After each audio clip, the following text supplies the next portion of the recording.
So if you miss any of our conversation today live or you're catching it on replay, we're in week 3 of our 4-week workshop on building your business plan for 2025. So if you're an agent in the real estate space and you feel like you just need to bring intention to a business plan, or maybe haven't done a business plan in the past and see the opportunity for it, it's a tool that I think is tremendous.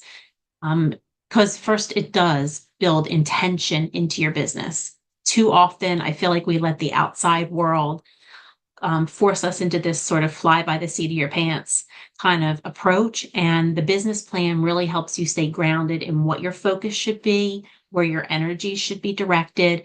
And when you get in those moments of chaos throughout the year, you can revert back to that plan and say, hey, why am I spending energy on this or that? Because those things don't align with what my goals were for this year. So there's so much value. So this week, what we're looking to do is take the information we've gathered in weeks 1 and 2 and really put them to work and start to build out what our 2025 will look like. Okay.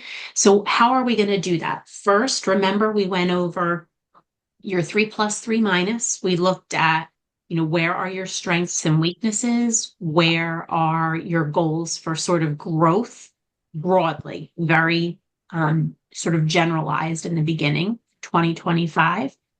But now we're going to really drill down on that. So we're going to take that information. We're also going to take a look at your budget, what your targets are for 2025, and we're going to make sense of that in a plan. Remember, we ended last week with our last session, just having you look at your targets and say, where am I? I don't need to get into the weeds, but are my numbers looking to be more aggressive than this year, less aggressive, or am I looking to maintain my production, my productivity going into the new year? Okay. So here we go. We're going to build that plan. If you haven't already, before you take the next steps that we're doing today, you need to go back and get through the first couple of phases of our workbook. Go back and do the self-evaluation, go back and complete the budget. If you don't have those tools at the conclusion of our recording today, you'll see a QR code that you can scan and request those tools from me.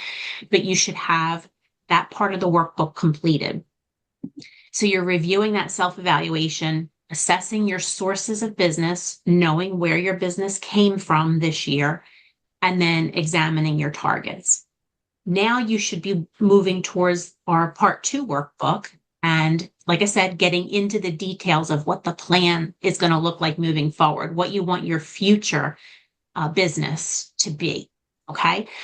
We've talked in the past, if you've ever done business planning with me, you've heard the conversation around mission and vision.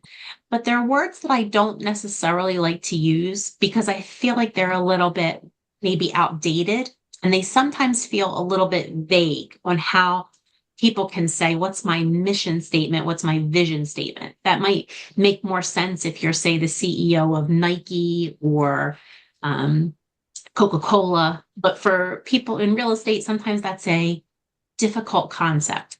So what I really want to sort of propose for you is don't look at it as mission and vision when you're thinking about your business. I want you to give thought this week. Your part of your homework will be, what is my purpose and what is my ambition? I think these are going to be a little bit more useful in terms of, you coming up with something concrete and definable. Purpose, that's where you are today. What is my purpose in real estate? What am I looking to accomplish day to day in the real estate business? And then ambition, what is your goal? Big time goal. And we're not just talking goals for 2025. We're talking, what's your next 5 to 10 year goal? Is it to grow in the business? Is it to maybe retire out of the business? Is it to expand into other markets? Is it maybe to learn a new skill or transition into a different profession or to go from part-time to full-time in real estate? What's your big picture, bigger term, longer term ambition? I'm going to give you a couple of examples today because I always think that examples help drive home the concept. So here's examples of terrible. You would get an F if these were your purpose and ambition statements. Purpose, to sell houses and make money. Very vague. That doesn't tell me anything about sort of your digging deep, right? It could apply to anybody in any market at any time. It's not specific to you, and it doesn't really get into the details. It's not measurable, and it lacks character and details. An ambition, to be the top agent in town. Again, what does that mean? What does top agent mean? That could mean a lot of things to a lot of different people. So lacking measurability, lacking definition. Let's take that on the reverse, and let's examine a couple of really strong purpose and ambition statements. Here's a great one. Purpose, to build lasting relationships by helping families and individuals find homes where they can grow, thrive, and create memories with integrity and dedication guiding every transaction. So now you're starting to, if I read that, I feel like I would have a very good first impression of what a particular person's approach is to their business. This is what is sort of your guiding principle on a day-to-day basis. And then take a look at how you might build out an ambition statement to become the go-to agent for family-oriented communities, helping 100 families establish roots in homes where they can thrive by 2025. So now take a look at, part of the reason why these two would be considered effective and would get a high grade is because you're connecting the idea of being family-driven, from your purpose to your ambition. You're family-oriented. You're also giving measurability. You're talking about helping a specific number of families. So now this is an ambition and a big-time, long-term goal that you can measure success against. You can look at productivity and measure it against that 100-family goal. You've also put a time frame on it by 2028. So these are examples of characteristics that would qualify as a strong ambition statement. Let's look at one more set. Here's another grade A. Purpose, to empower first-time homebuyers by providing personalized guidance and resources, ensuring they find a home that fits their lifestyle and their long-term goals. So again, specific, a lot different from selling houses and making money. Okay. This is, again, the guiding principle on your day-to-day business. Your ambition, to become the most trusted real estate advisor for first-time home buyers in my region, helping 250 families secure their dream homes by 2030. So what do you see there? How is the purpose and the ambition? How are they connected? You talk about your purpose with first-time home buyers. Your ambition reflects first-time home buyers, and you've given it a measure, 250 families, and you've put a time frame to it. Okay, so that's, again, what's going to give you high marks on your purpose and ambition statements for your business. I want to just show you real quick on your business planning workbook. Let me just make sure that you can see it. Can you see it on your screen, everybody? Yes, thank you. Thank you, Sarah. Okay, so this is your part 2 workbook that you should have gotten in your email last night. Again, if you didn't get it or you need it, you're going to get the QR code at the end that you can scan. But so you're going to be working on phase 3, defining your clear purpose and your ambition. Okay, so that's what this page is about. Once you've taken some time to do that and really reflect and make sure that you're spending time in a quiet place with no distraction, because this is now going to feed into the goals and strategies that you're going to set going into 2025. Okay. So again, be intentional in the way you build your plan so that you can be intentional in the way you make decisions and manage your business going forward. I want to remind you, I live by SMART principles. What we just talked about with purpose and with ambition is making sure that we have statements and goals that are SMART.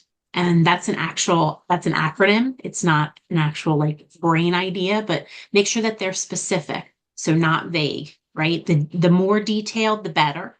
Make sure that they're measurable in the sense that you want to be able to have quantitative measure so that you can take your projected or your goal and compare it against your actual. So whether that's in terms of number of units closed, in dollars closed, or some other quantitative measure, make sure that that's factored in somehow. Okay. Achievable. It's really important that we create goals that we can hit. Don't be so ambitious that you're kind of setting yourself up for disappointment, if that makes sense. Because I think so many people actually do that. You sort of aim for the stars, and while I can appreciate that ambition, what we want to make sure of is that you enjoy success, that you set goals that you can maybe stretch yourself a little bit, certainly, but that you can reach, because that's what motivates you to keep going and keep moving in a progress, forward thinking direction. Okay. Make sure it's relevant when you're setting goals. I want you to have in your mind all the things that you've done so far, your 3+3- self-evaluation. Have in your mind your targets, what your budget tells you that you need to do. Have in mind what you've established as your purpose and your ambition. And when we're creating goals, make sure that those goals tie back to those things.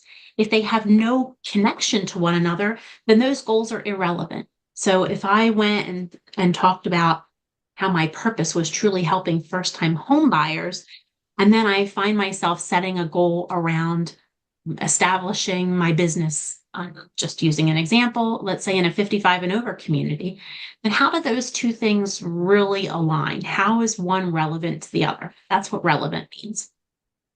And time bound. Make sure that you put a time frame to it, because again, that sort of goes back to the concept of measurability, how important it is that you have the ability to determine success or falling short of your goal based on the time frame that you set to reach it. Once you have your mission and your vision, now we're calling your purpose and your ambition for your business, and they're established, we're going to spend this week and next week formulating those goals. I love to use what's called the 1-3-5 method. And again, this is not something, if you've worked with me before, that it's going to be brand new to you. It's something that I think is manageable. It's not overwhelming.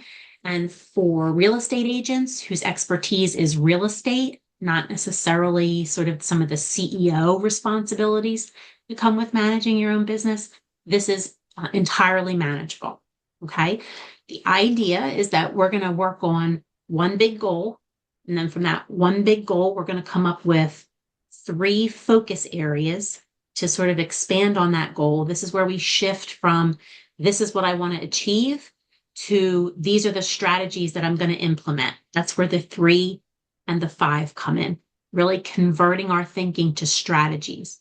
And then from there, once you have those strategies, you're going to then turn that into action items that you're actually going to post on your calendar, finishing up 2024 and moving into 2025. So what are your inspirational items for goals? I'm going to show you how the 1-3-5 works. I'm going to give you an example. And I'm also going to give you a little bit of a cheat too, but you have to think about broadly what you want your big goal inspirations to be. So if we go back to that 1-3-5, my recommendation is that you shouldn't just have one big goal. You should probably have somewhere from 2 to 4. Whether you have 2 or whether you have 4 probably has a lot to do with, if we go back to the slide before, achievability. If you know that you have limited hours or energy that you can devote to real estate, or if you have limited dollars, or maybe there are other constraints, maybe you have a full-time job, right? Whatever you are doing to set up your big goals, make sure they're achievable. If you're new in the business and you are feeling maybe a little bit overwhelmed and not sure where to start, you don't want to set up your business plan having 4 big goals in your first sort of business planning exercise. Strive for 2, maybe 3. Okay. But don't go more than 4, because I think then you're going to be stretching yourself too thin. So you want to have 2 to 4 big goals. And then we're going to break it down into the strategies and details. So when it comes to those big goals, these are the places where you can go for inspiration. Do you want a goal that's rooted in production very specifically. For example, I want to expand my business by 20% next year. Education and skill set. Maybe you desire to expand into a niche market like luxury, like bank owned, like distressed properties. Maybe you see an opportunity with the market sort of taking a slight shift where for several years we didn't see short sales, we didn't see foreclosures, but you see perhaps an opportunity to build a skill set to be ready for that market should it pick up again. Maybe you want to concentrate on social media and building your brand through social media channels. That could be a big goal inspiration. Maybe you feel like your business is lacking in its community focus and you want to generate a big goal around expanding on what you do and how you interact with the community around you. And I also put in here, I think it's really important for balance and well-being. A lot of agents take a look at their business, and remember, you're a CEO, and a CEO has to look at all aspects of their business and has to evaluate the health and well-being of the business.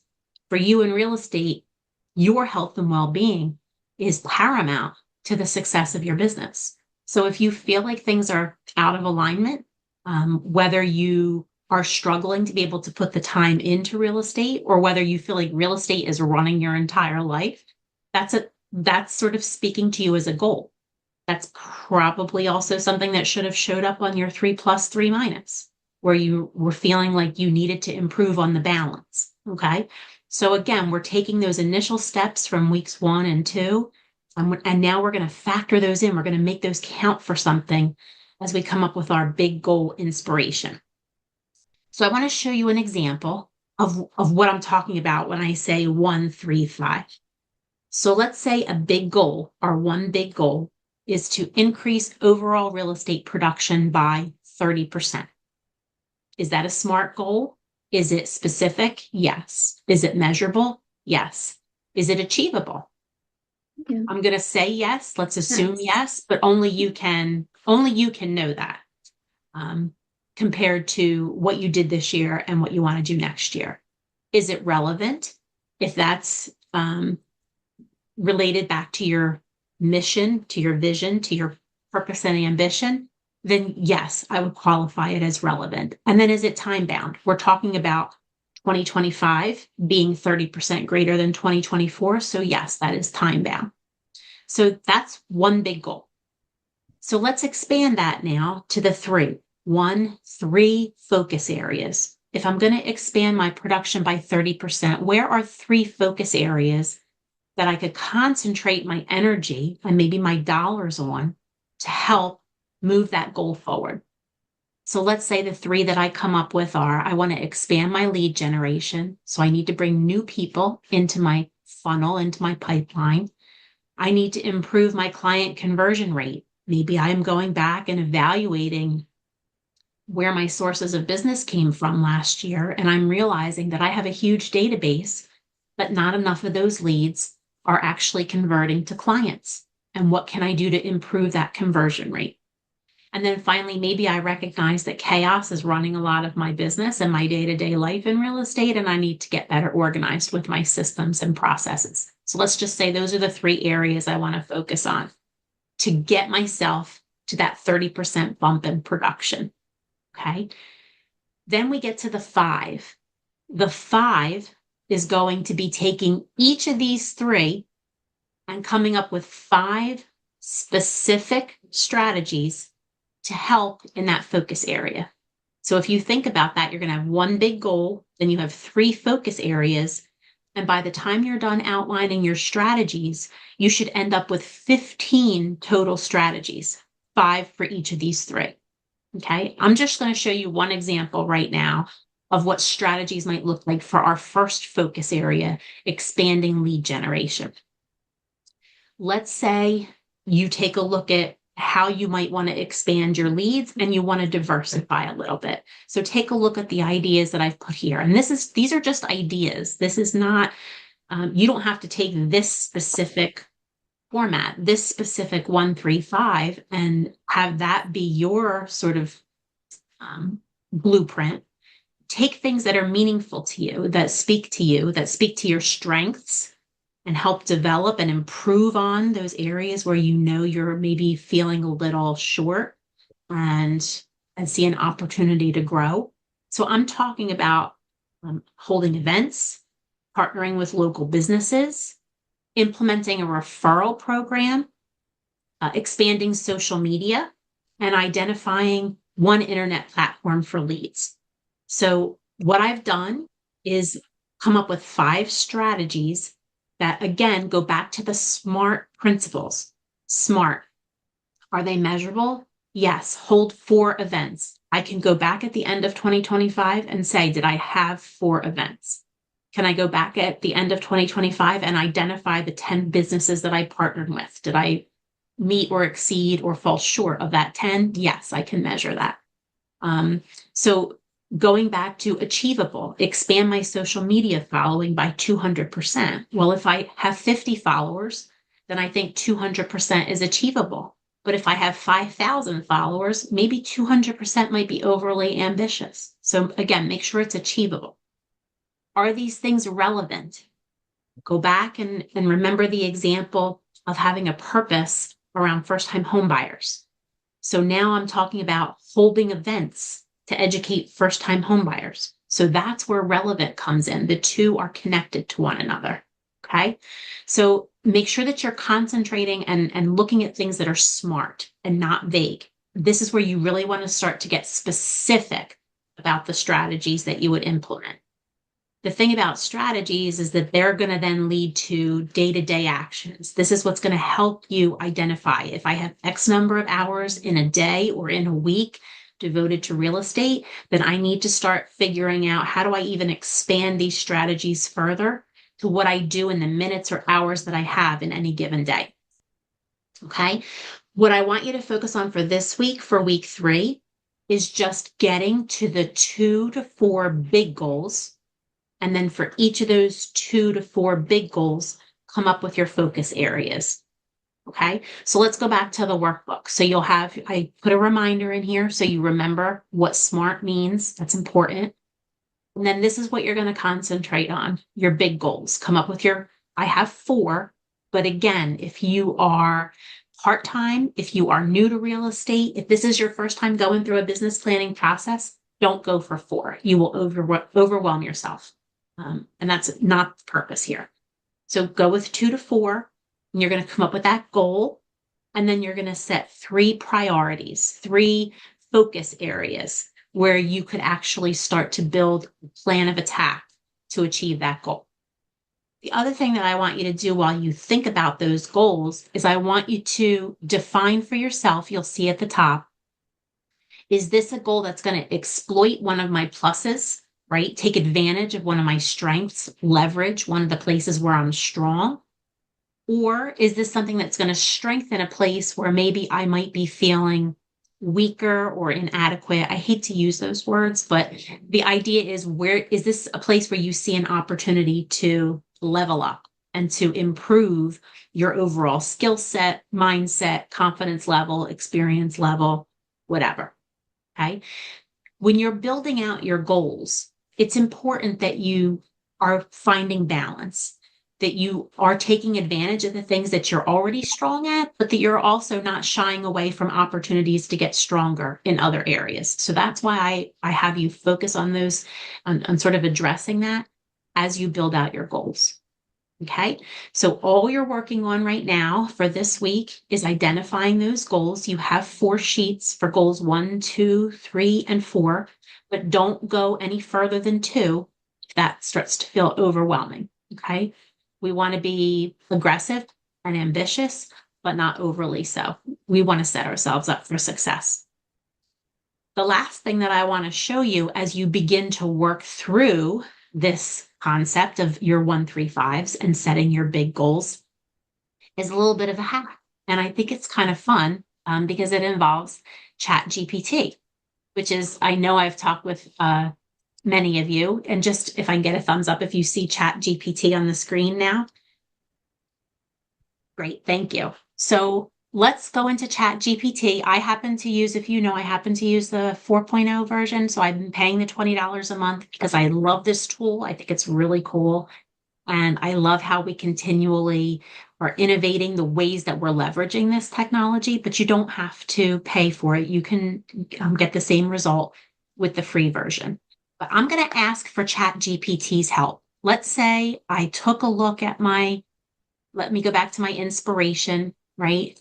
Here's my inspirational bullets. And maybe I want to go with something production driven, okay, with my goal.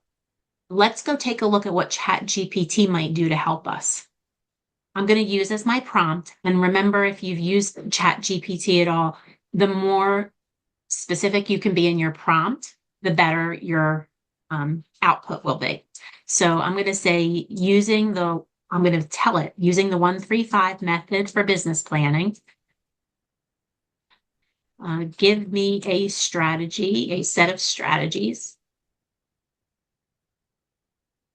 If my big goal as a real estate agent is to expand my business by 30% in 2025. And let's see what we get. Now, this is not to say that you should take Chat GPT and say, okay, Chat GPT told me to do this, so this is what I'm going to do. What Chat GPT is going to do is help you, if you're staring at a blank page, find inspiration and give you ideas. But whether those ideas make sense to you and your business, only you can decide. Okay. But what I love about this is that for those of you who are struggling with putting pen to paper and at least getting some initial ideas flowing, this is going to be a great resource. Okay. So here I go. In less than 60 seconds, Chat GPT has given me, it's taken my big goal. I've identified expand my business by 30%. And it's giving me 3 priority areas and then 5 strategies within each of those 3. So increase lead generation, improve client conversion and retention, strengthen operational efficiency. Okay, so you can take whatever your big goal is. Let's say I am a real estate agent that's working 70 hours a week. I need to find improved balance between my work life and my personal life. Use the 1-3-5 business plan method to give me a set of strategies around the goal of improving work-life balance in 2025. And then sit back and see what happens. And then take what makes sense, discard what doesn't, and let that be sort of a hack for you to get through this next step to where you are able to come up with your 1 and your 3. And then once you have your 1 and your 3, we're going to work next week to wrap up, to talk about how you expand into the 5s, getting those strategies going, and how you start to build out your calendar and your day-to-day to really get into the day-to-day of the strategies that are going to help you achieve your goals. Okay? So that's it. That's our 30 minutes for this week. Does anybody, do you have any questions? Is there anything that you want to share with your experience so far? And as I do that, I'm going to post the workbook link so that if you have jumped on today or you are catching this on replay but don't have the materials, all you have to do is scan that QR code and request them. I'll send them to you.